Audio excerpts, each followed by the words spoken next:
चलो आज हम 3D ज्योमेट्री में पढ़ने जा रहे हैं intercept form of the equation of a plane. आपके पास एक प्लेन है और ये प्लेन क्या कर रहा है, ये प्लेन इंटरसेप्ट कर रहा है एक्सिस पे, एक्स वाई जेड एक्सिस के ऊपर। तो पूछा जा रहा है तो बताओ कि अगर ये इंटरसेप्ट फॉर्म का होगा तो इस प्लेन का इक्वेशन क्या लिखेंगे हम लोग।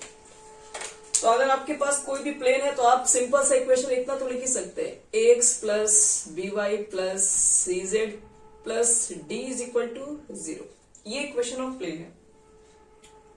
एबीसी वही फिर से वापस डायरेक्शन रेशियो होता है इसके अंदर है। तो देखो हम क्या कर रहे हैं, हमें मालूम करना है कि ये जो प्लेन आपके पास है एक्स एक्सिस पर कट कर रहा है, वाई एक्सिस पर भी कट कर रहा है, जेड एक्सिस पर भी कट कर रहा है। अगर एक्स एक्सिस पर कट करेगा तो इसका कोऑर्डिनेट बच्चे सिर्फ एक्स का ही होगा, बाकी वाई या जेड तो 0 ही होने वाला है। अगर ये प्लेन जेड एक्सिस पे अगर कट करेगा तो 0 0 जेड हो जाएगा, वाई एक्सिस पर होगा तो 0 0 वाई हो जाएगा, सॉरी 0 वाई 0 हो जाएगा। तो हमें मालूम करना है कि इक्वेशन ऑफ प्लेन क्या होगा जो तीनों एक्सिस पर कट कर रहा होगा, एक्स पर भी है, वाई पर भी है, जेड पर भी है। ठीक है, अगर मान लेते हैं ये मेरा जनरल इक्वेशन ऑफ प्लेन है, अगर ये एक्स एक्सिस पर कट कर रहा है तो जाहिर सी बात है कि इस कोऑर्डिनेट को सेटिस्फाइड करेगा। तो इसका मतलब ये है, एक मिनट, हम मान लेते हैं कि एक्स एक्सिस पर एक्स नहीं, कुछ मान लो कुछ पॉइंट कट कर रहा है, मान लो कुछ एक्स एक्स मैच कर जाएगा, और वाई एक्सिस से मान लो बी पॉइंट कट कर रहा है, जेड एक्सिस से मान लो कि सी पॉइंट पे कट कर रहा है। मान लो कि एक्स एक्सिस ये जो 0 से इसका डिस्टेंस है उसका ये a मान लेते हैं, यहां से आता है डिस्टेंस को b मान लेते हैं, और ये डिस्टेंस आपका c। तो वही बात हुआ, अगर मान लो कि x एक्सिस से कट कर रहा है ये प्लेन तो ये कोऑर्डिनेट को सेटिस्फाइड करेगा, मतलब x के जगह पर a पुट करेंगे, y और z की जगह पर 0 0 पुट करेंगे, ये पूरा 0 हो गया, यानी a plus d is equal to आपका हो जाएगा 0 हो जाएगा। तो a इज इक्वल टू कितना हो जाएगा, तो माइनस डी बाई ये लिखोगे पहला कंडीशन से। दूसरा भी लेकर आओगे, इस पॉइंट पे अगर टच करेगा, ठीक है, इस पॉइंट पे मान लो कट कर रहा है तो b इज इक्वल टू हम निकाल सकते हैं, क्योंकि सिर्फ b का ही a और c तो 0 0 हो जाएगा। तो y की जगह पर b पुट करोगे और इस b का मान माइनस डी बटे में b लिखोगे, और सिमिलरली c का मान माइनस डी बटे में आप c लिखेगा। फिर करेंगे क्या, फिर इस abc का वैल्यू इक्वेशन फर्स्ट में पुट करने जा रहे हैं। रखो, a की जगह पर माइनस डी बाई ए रखोगे, x b की जगह पर रखोगे minus D by B, y c की जगह पर रखोगे minus D by C, z और plus d is equal to 0। सब में d कॉमन है, सब में d common minus D common लेके बाहर कीजिए, तो x by A plus Y by B plus Z by C, यहाँ माइनस 1 होगा, उसको उधर भेजोगे प्लस 1 आ जाएगा। तो ये हम लोग फॉर्मूला तब पुट करेंगे जब आपके पास एक प्लेन हो और वो X axis, Y axis, Z axis पर कुछ इंटरसेप्ट करता होगा, तब इसका ही डायरेक्ट इक्वेशन लिख के बना सकते हैं।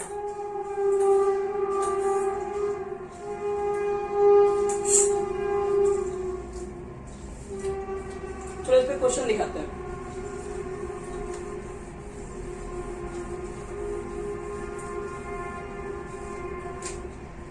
क्वेश्चन है कि find the equation of plane. Find the equation of plane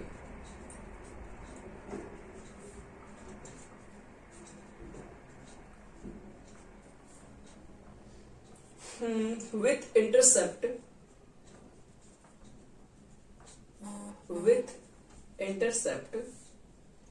2, 3 and 4 on the x, y and z axis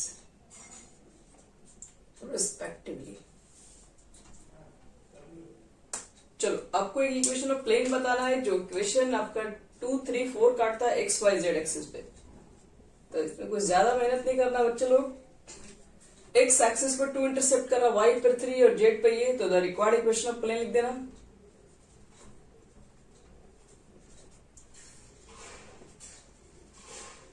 खोज इंटरसेप्ट,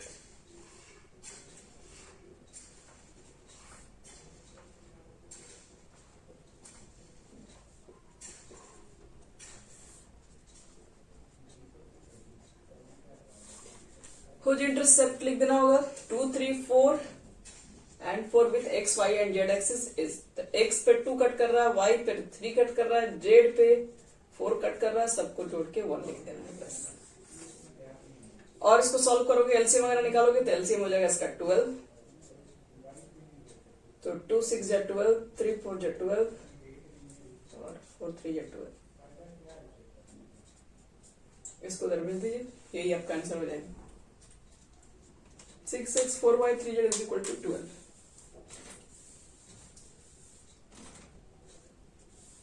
चलो नेक्स्ट हम लोग, ये हमारा हो गया। एक प्लेन का इक्वेशन में भी आता है जब आपके पास एक प्लेन तीनों एक्सिस पे कट कर रहा होगा तब। नेक्स्ट हमारे पास प्लेन का इक्वेशन है कि plane passing through the intersection of given two planes.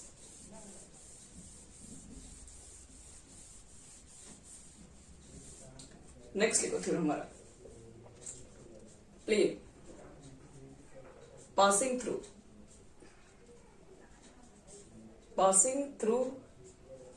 the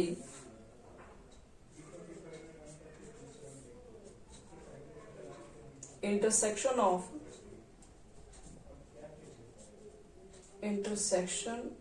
of two given planes।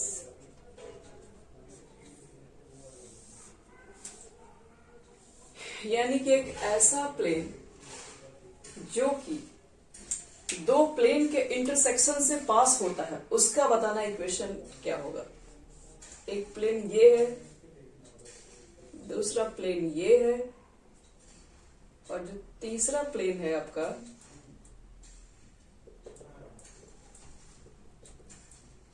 तीसरा प्लेन ये है जो दोनों पर है खड़ा, इस तरीके से। थोड़ा सा ठीक नहीं लग रहा है।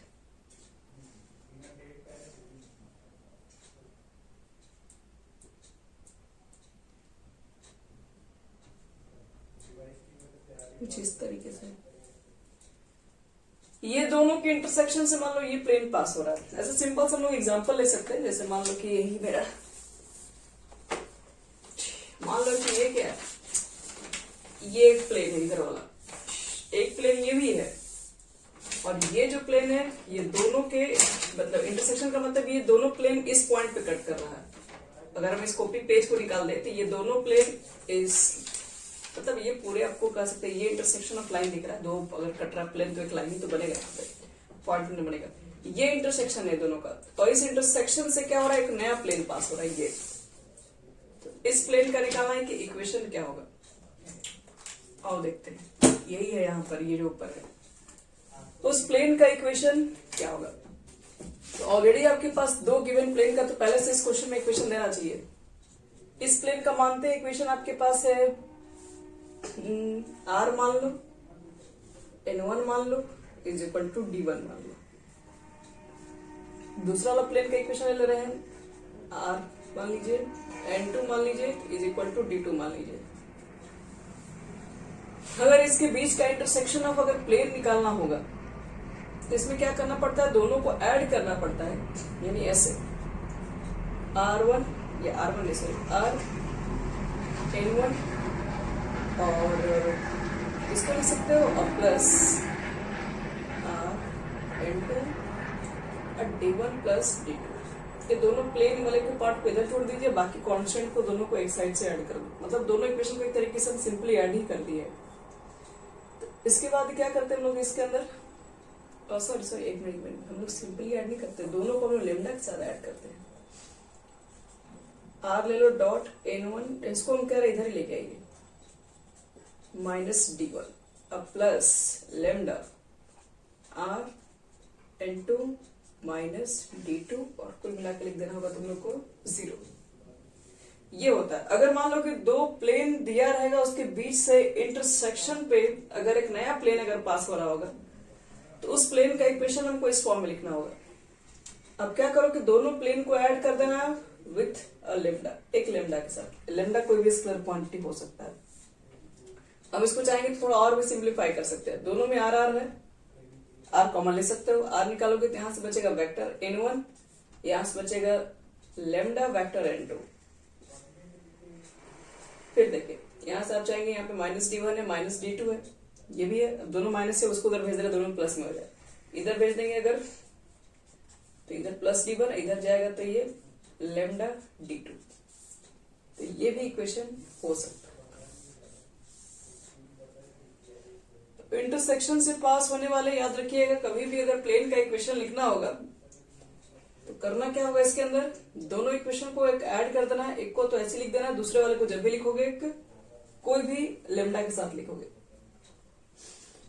और इसी का अगर कार्टेशियन फॉर्म निकालना होगा तो कार्टेशियन फॉर्म में हम लोग क्या करते हैं, n1 और n2 का कोऑर्डिनेट रखेंगे। n1 क्या होगा आपका, ये जो आप देख रहे हैं ये जो इक्वेशन है ये जनरली किसका इक्वेशन आता है, तो ये डिस्टेंस फ्रॉम द ओरिजिन ही आपके पास एक प्लेन होता है, ठीक है। प्लेन पे आपके पास कोई लाइन परपेंडिकुलर है, उस प्लेन का जो डिस्टेंस फ्रॉम द ओरिजिन है वो d1 है।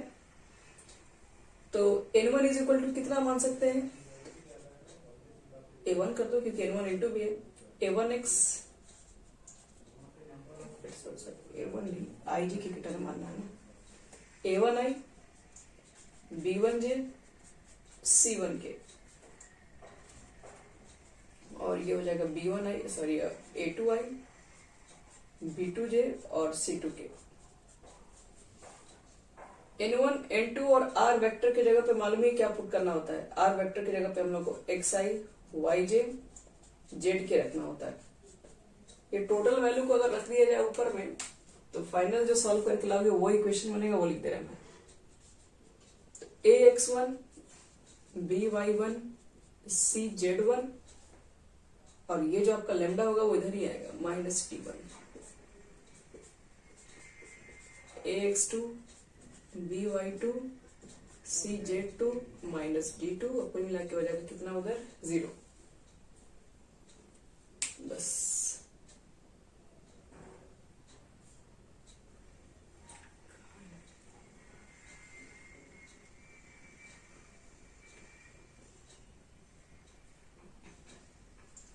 चलो, तो यही हमारे पास है इंटरसेक्शन वाला, याद रखना। इसमें कभी भी इंटरसेक्शन वाला प्रूफ करना होगा कि दो प्लेन का इक्वेशन दिया हुआ रहेगा और क्या इंटरसेक्शन ऑफ प्लेन का इक्वेशन निकालने के लिए दोनों को ऐड कर देना है, एक को ऐसे उतार देना, दूसरा को लेमडा के साथ लिखना होगा। हम एक क्वेश्चन दे रहे हैं, एक दो क्वेश्चन देंगे, क्लियर हो जाएगा। देखो इस पर भी एक क्वेश्चन मिलवा रहे हैं हमें, जैसे कह रहा है find the vector equation of the plane passing through the intersection of इतना इतना एंड द पॉइंट। पहले क्वेश्चन लिखवा दे रहे फिर समझाएंगे। लिखो find the vector equation, find the vector equation of the plane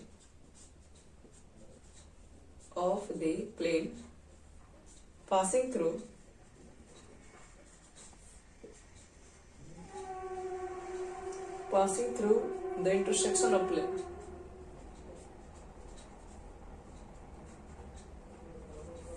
Intersection of the plane. कौन सा प्लेन है आपके पास, r dot I plus j plus k is equal to 6 and दूसरा इक्वेशन है 2i plus 3j plus 4k is equal to -5 and the point है तुम्हारे पास 1 1 1। चलो इस क्वेश्चन को ध्यान से देखो, पहले क्या कह रहा है उसके बाद फिर हम इसको बनाते हैं। कह रहा है कि find the vector equation of the plane passing through the intersection of the plane. ये दो प्लेन का इंटरसेक्शन, मतलब वही बात हुआ, एक प्लेन ये है और एक प्लेन ये है और इसके बीच का जो इंटरसेक्शन है वो उस पर आपको बताना है कि उस प्लेन का वेक्टर इक्वेशन क्या होगा। जबकि वो प्लेन पे कह रहा है कि एक प्लेन जो एक और पॉइंट, इस पॉइंट से भी पास हो रहा है, इसके इंटरसेक्शन से तो पास हो ही रहा है और एक और पॉइंट दिया हुआ है जो उससे भी पास हो रहा है। तो पहले काम करते हैं, इंटरसेक्शन से जब पास हो रहा है तो पहले इस प्लेन का हम इक्वेशन ही लिख देते हैं। तो लिख देना कि the vector equation of the plane, the vector equation of the intersection of plane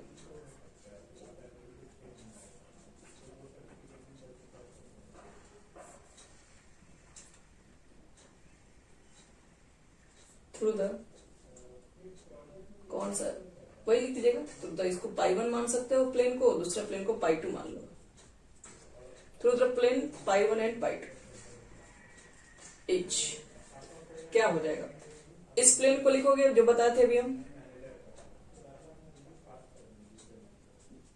पहले इस इक्वेशन को लिख दो और प्लस लेमडा लगा दो, फिर इस इक्वेशन को पूरा लिख दो, यानी कि आर डॉट फिर क्या लिखेंगे 2i plus 3j plus 4k और प्लस 5 हो जाएगा, ये वाला इधर आ जाएगा तो इज इक्वल टू 0 हो जाएगा। सब कुछ ये लिखा हुआ, चलो यही वाला हम यहाँ लिखे 2i 3j 4k और इसको इधर लाएंगे तो प्लस 5 और सब इधर आ गए तो उधर 0 हो जाएगा। तो ये हमारा हो गया वेक्टर इक्वेशन। अब इसको चाहेंगे हम लोग थोड़ा ढंग से भी लिख सकते हैं, ढंग से देखो क्या मतलब, हम अगर लेमडा का मान निकालें तो हमारा हो जाएगा आंसर। अब लेमडा हमने का मान निकालने के लिए आपको चाहिए क्या, ये पॉइंट पास हो रहा है उसके लिए लिखना पड़ेगा। ये पॉइंट देखो आई के नहीं है, ये पॉइंट जो आपके पास दिया हुआ है वो कोऑर्डिनेट के फॉर्म में दिया हुआ है एक्स वाई जेड, और इसको एक्स वाई जेड यानी इसको कार्टेशियन फॉर्म में कन्वर्ट करना पड़ेगा पहले। तो पहले इसको मैं एक सही तरीके से लिख दे रहे हैं, आर दोनों में कॉमन है, आर को बाहर निकाल रहे हैं तो आई जे के, इसको लेमडा के साथ लिखेंगे, क्या लिखेंगे हम सर, तो 2 3 4 यानी कि 2i plus 3j plus 4k, और उसके बाद ये हम इसको लिख लिए n1 प्लस n2 लिख दिए हैं, यहाँ से -6 है और यहाँ से +5 लेमडा है, इसको उधर भेज दो, +6 हो जाएगा -5 लेमडा हो जाएगा, इधर जाएगा तो ये प्लस, इधर जाएगा तो ये प्लस है तो माइनस हो जाएगा। हमको इससे कार्टेशियन फॉर्म में लेके आना है तो आर की जगह पर तो कुछ पुट करना ही पड़ेगा। तो देखो आर की जगह पर क्या रखेंगे, आर की जगह पर रखेंगे एक्स आई वाई जे जेड के, बस और कुछ नहीं रखना आपको, अपने आप हो जाएगा कार्टेशियन फॉर्म में। तो एक्स आई वाई जे जेड के रख दो, इसमें वही आई जे के, यहाँ पर दो जगह आई भी दिख रहा है तो हम तो चाह रहे हैं कि दोनों जगह कॉमन ही ले लीजिए, थोड़ा ठीक रहेगा, आसान हो जाएगा। आई कॉमन लोगे तो 1 प्लस 2 लेमडा, जे यहाँ पर भी जे यहाँ पर भी, जे कॉमन लेंगे तो 1 प्लस 3 लेमडा, के निकालो बाहर 1 प्लस 4 लेमडा, इधर हो जाएगा 6 माइनस 5 लेमडा। मल्टीप्लाई करेंगे लोग इसमें, इसका इसे मल्टीप्लाई करेंगे तो आई डॉट हो जाएगा 1, तो x में मल्टीप्लाई करेंगे तो x प्लस कितना हो जाएगा 2x लेमडा, यानी हम तो कह रहे हैं कि आप x को बाहर रहने दीजिए, x ब्रैकेट में 1 प्लस 2 लेमडा, इसका इससे मल्टीप्लाई किया जे डॉट 1 हो जाएगा, इसलिए y 1 plus 3 lambda, z 1 plus 4 lambda, कुल मिला के है 6 माइनस 5 लेमडा। ये हमारा हो जाएगा इक्वेशन ऑफ प्लेन। अब लिखेंगे since this plane passing through the point 1 1 1, this plane passing through the point 1 1 1, ये जो प्लेन है ये 1 1 1 पॉइंट से पास हो रहा है, x की जगह पर 1 रखो, y की जगह पर 1 रखो, z की जगह पर 1 रखो और लेमडा का मान निकाल दो। तो 1 1 1 पुट करेंगे तो ऐसे खत्म हो जाएगा, यानी 1 plus 2 lambda, 1 plus 3 lambda, 1 plus 4 lambda is equal to 6 minus 5 lambda. 1 1 1 यानी कि 3 इधर हो गया और इधर कितना रहेगा 4 3 7 2 9, 3 प्लस 9 लेमडा, हमको कह रहे हैं कि इस लेमडा को भी इधर ही लेके आ जाइए, तो 5 लेमडा, 6 है इस 3 को उधर भेजना, तो 3/14 यानी लेमडा का वैल्यू आ जाएगा 3/14,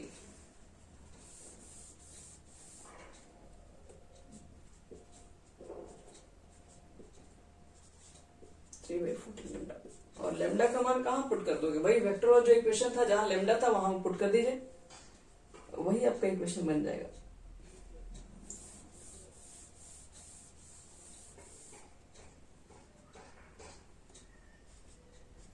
इसलिए रिक्वायर्ड इक्वेशन कितना होगा आपके पास, आर था और आई जे के लिखे थे, तो आई लिखो, जे लिखो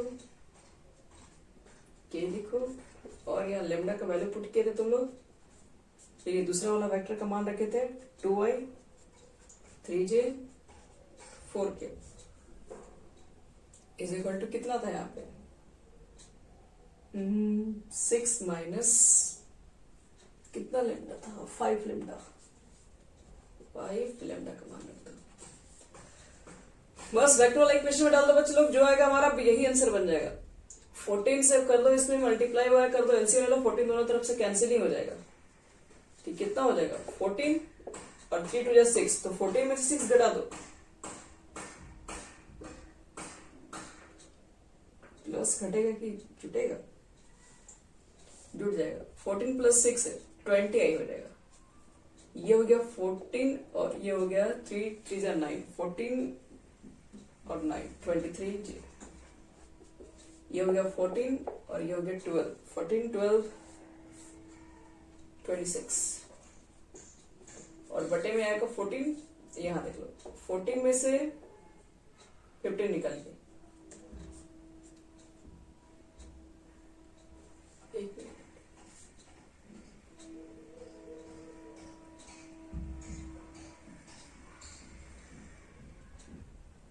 कितना हो गया, ये तुम्हारा हो जाएगा 15 बटा में 14, 14 छगे कितना होता है, एक मिनट 14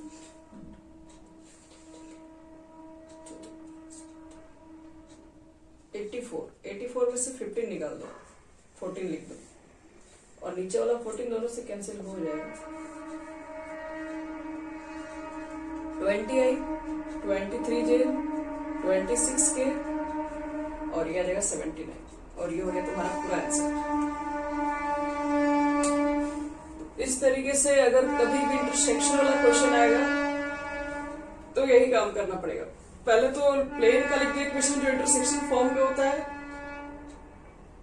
और कभी कभी क्वेश्चन आएगा कि इसके पैरेलल भी होगा तो उसका डायरेक्शन रेशियो इसका डायरेक्शन रेशियो निकाल के वही कंडीशन a1/a2 b1/b2 c1/c2 कर देना। परपेंडिकुलर है तो a1 a2 b1 b2 c1 c2 का मान 0 है, एक पॉइंट से पास हो रहा है तो ये चीज तो मना ही दिए। 69 है, अच्छा चलो बच्चे लोग बढ़ते हैं आगे। इसके बाद हमारे पास है, अगर मान लो कि कभी भी दो प्लेन है तो दो प्लेन को प्रूव करना, सॉरी दो लाइन है आपके पास है, दो लाइन को प्रूव करना हो गया कि प्रूव करो कि ये कोप्लेनर है, तो उसके लिए क्या कंडीशन यूज करेंगे।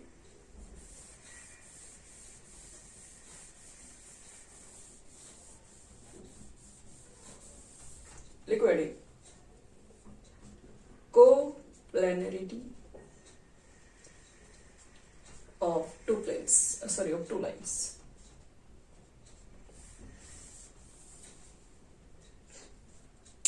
आओ चेक करते हैं। दो लाइन आपके पास एक ही प्लेन में है, इसको प्रूव करने के लिए क्या कंडीशन अप्लाई कर सकते हैं। तो मान लो लाइन का इक्वेशन में पढ़ चुके हैं, ये वाला a प्लस लेमडा बी एक पॉइंट से पास दूसरे वेक्टर के पैरेलल हो, और a2 प्लस लेमडा b2। और अगर प्रूव करना होगा कि दोनों लाइन आपस में कोप्लेनर है तो बस करना है, दिखा, बस एक फॉर्मूला है, कंडीशन बस आप लोग को याद रखना है, इसमें बहुत ज्यादा कुछ हार्ड है नहीं। a2 माइनस a1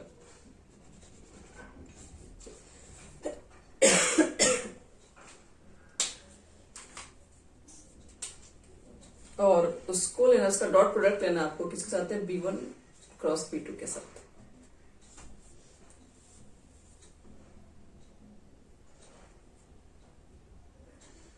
और दिखाना होगा 0। देखिए ये कंडीशन हम लिख दे रहे हैं डायरेक्ट, इस पे ज्यादातर क्वेश्चंस तो है नहीं, लेकिन फिर भी आप कंडीशन याद रखेंगे।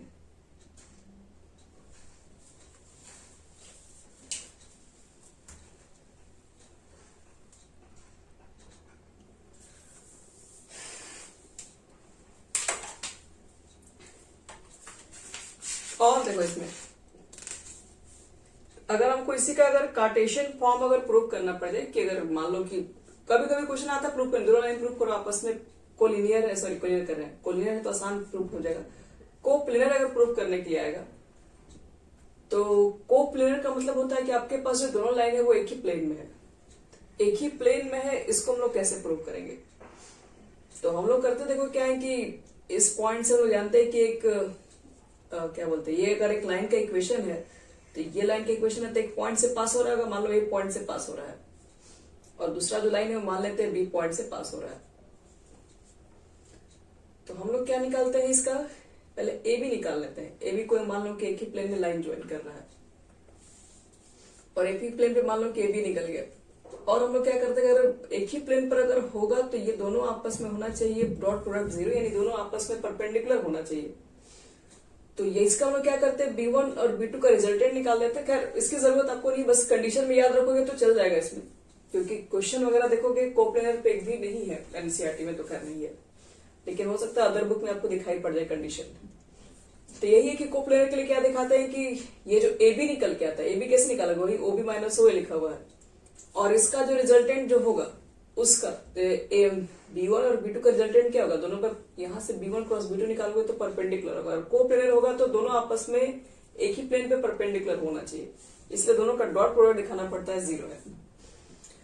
तो खैर उसका आपको जरूरत नहीं, एक्सप्लेनेशन बुक में भी दिया हुआ है, आपको बस फॉर्मूला याद रखना इसके अंदर है कि A2 माइनस A1 निकालो और B1 क्रॉस B2 का जो रिजल्टेंट आएगा वो दोनों का डॉट प्रोडक्ट 0 होगा। तो एक ही लाइन में, मतलब वो जो दोनों लाइन है वो एक ही प्लेन के अंदर लाइज कर रहा है, और नहीं तो उसका कार्टेशियन अगर फॉर्म मिल गया तो कार्टेशियन फॉर्म और इजी है याद रखने के लिए। x2 माइनस x1 कर लो, y2 माइनस y1 कर लो, और z2 माइनस z1 कर लो, a1 a2 b1 b2 c1 c2। देखो पढ़ने के लिए दिया, भले क्वेश्चन नहीं दिया इससे एग्जाम में बुक वगैरह में, तो उससे मतलब नहीं है थ्योरम तो आ सकता है आपके एग्जाम में।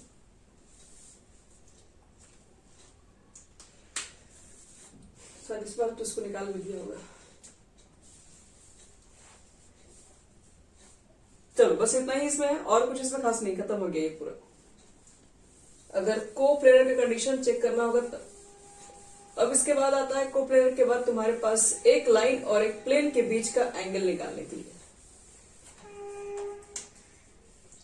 यानी सब एंगल अब निकालना बताते हैं डायरेक्ट। पहला condition line plus plane, line और प्लेन के बीच का एंगल कैसे निकालेंगे। पहले दोनों प्लेन ही पहले कर दो, डायरेक्टली पूरा प्लेन ही है। जैसे सपोज करो पहला प्लेन तुम्हारे, हाँ, वो भी अभी आगे है, मतलब पहले दोनों प्लेन करवा देते हैं फिर आगे वो भी मिल जाएगा। प्लेन है आपके पास, इसको D1 कर दो, दूसरा प्लेन लिख देते हैं, ये D2 कर दीजिए। दोनों के बीच का cos थीटा निकाल दो, N1 N2 का डॉट प्रोडक्ट और बटे में दोनों का मैग्नीट्यूड ले लो, बस और कुछ नहीं इसमें। कंडीशन भी क्या है कि इफ अगर मान लीजिए कि हमको पैरेलल दिखाना होगा, दोनों प्लेन आपस में पैरेलल है या परपेंडिकुलर है, तो उसके लिए भी एक आसान तरीका, ये तो वेक्टर फॉर्म हो गया। इसका कार्टेशियन फॉर्म क्या होता है, तो कार्टेशियन फॉर्म वही a1x b1y c1z plus d is equal to 0 कर देते, तो यहाँ पे d1 कर देना, a2x b2y c2z plus d2 is equal to 0। तो इससे भी हम लोग निकाल सकते हैं cos theta is equal to, पीछे हम लोग पढ़े L1 L2 करके, वही a1 a2 हो जाएगा, b1 b2 हो जाएगा, c1 c2 हो जाता है, और under root a1 square b1 square c1 square a2 square b2 square c2 square. Vector form में दिया रहेगा तो एंगल ऐसे निकाल देंगे, कार्टेशियन फॉर्म में दिया रहेगा तो ये निकल जाएगा।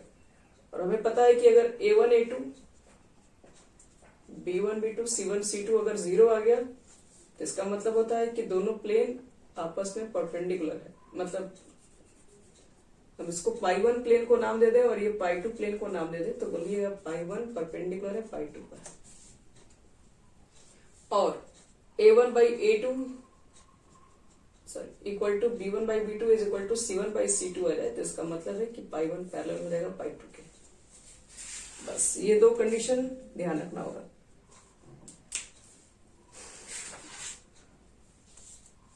Angle between line and plane लिखवा दे रहे हैं। देखो दूसरा एंगल बिटवीन लाइन है और प्लेन भी है। लाइन और प्लेन के बीच में कैसे निकालेंगे एंगल? तो दोनों एक इक्वेशन ले रहे हैं। एक इक्वेशन आपके पास है R A plus lambda B, और प्लेन का इक्वेशन है R dot N is equal to D. अगर इसके बीच का एंगल निकालना है, कभी भी ऐसा कंडीशन मिल जाए लाइन और प्लेन, उसके बीच का भी एंगल निकाल सकते हैं हम लोग। है वहां पर हम क्या लेते हैं, n1 इंटू लेते थे। यहां पर आपके पास वेक्टर b ले लेना, और इसका पैरेलल वाला जो इसमें परपेंडिकुलर वाला कंडीशन है उसको n ले लीजिएगा। इसका यूनिट वेक्टर नहीं, नॉर्मल वेक्टर है, और बटे में दोनों का मैग्नीट्यूड। देखो ज्यादा अंतर नहीं रहा। अभी प्लेन के इक्वेशन हम लोग क्या पे लिए थे, वही नॉर्मल वाला लिए थे वेक्टर, और यहाँ पर क्या लेते थे, वेक्टर में हम लोग जब लिखते थे तो b1 b2 लिखते थे। तो इसका b1 ले लीजिए, इसका n1 ले लो। इसका साइन में भी वैल्यू हम निकाल सकते हैं 90 माइनस करके, छोड़िए उसकी जरूरत नहीं है। चलो एक और इक्वेशन बता रहे हैं आपको। ये तो हो गया आपके पास एंगल निकालने का सारा formula. Distance of a point from a plane, ये भी एक इंपॉर्टेंट है, और इसके बाद सारा फॉर्मूला हमारा खत्म हो गया। Distance of a point from a plane, एक प्लेन से और एक पॉइंट से आपको बताया जाए कि डिस्टेंस कितना होगा, वो निकाल के दिखाइए। तो मान लेते हैं एक प्लेन है, यही वाला प्लेन का इक्वेशन मान लो जो हमेशा से मानते आ रहे हैं।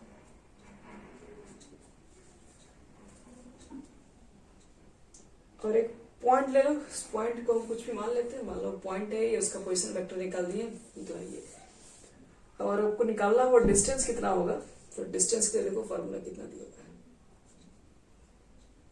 डिस्टेंस को क्या माने सुन रहा है, डी माने, डी तो ऑलरेडी इसके अंदर है।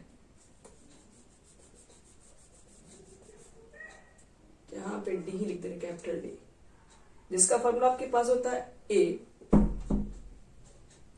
N, A dot N minus D, और बटे में इसका मैग्नीट्यूड। ये डिस्टेंस किसी भी पॉइंट का हो गया। अगर ये डिस्टेंस ओरिजिन से निकालना होगा तो करना कुछ नहीं है, ये ए वाला 0 हो जाएगा, सिर्फ डी बटे में एन का मैग्नीट्यूड लिख देना।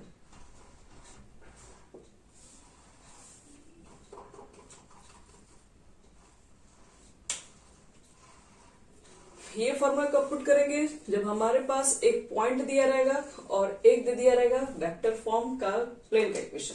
पूछेगा किस पॉइंट से प्लेन का डिस्टेंस क्या है, ये जो आपके पास n होगा ये यहाँ पुट होगा, d वाला यहाँ होगा, और a वेक्टर जो पॉइंट रहेगा अगर वो 0 होगा तो a भी खत्म हो जाएगा आपका। और इसका कार्टेशियन फॉर्म क्या रखेंगे, तो कार्टेशियन फॉर्म के लिए हम लोग क्या पुट करते हैं, तो हम डायरेक्टली ही बता दे रहे हैं इसका कार्टेशियन फॉर्म।